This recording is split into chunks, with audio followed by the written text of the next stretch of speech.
Umasa ngayon si PNP Chief General Nicolas Torre III sa ginawang hamon na suntukan ni Davao City Acting Mayor Baste Duterte.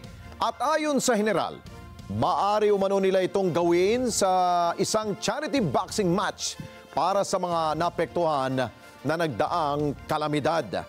Matutuloy kaya ito? Aabangan ba natin to? Kunin natin ang report ni Mar Gabriel. Gusto mo harasin mo lang ako. Kasi matapang ka lang naman. We have the position pero kung suntukan tayo, alam ko makaya, bita. Ganun lang. But you're a coward. You are nothing without your position. Yan ang hamon ni Davao City Acting Mayor Sebastian Baste Duterte kay PNP Chief General Nicolas Torre III sa isang podcast program. Hindi naman nag-atubili ang general at agad na kumasa sa hamon. Tama-tama dahil marami ang nasalanta ngayon ng bagyo at baha. Maybe we can use this moment or this opportunity for to raise funds in a charity boxing match. This coming, kung para mabilis, this coming Sunday sa Araneta, 12 rounds, pwede.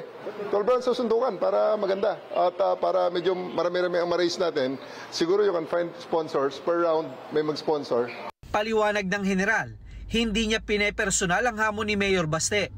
Nakita niya lang daw itong isang magandang oportunidad para makatulong sa mga naapektuhan ng nagdaang kalamidad sa bansa.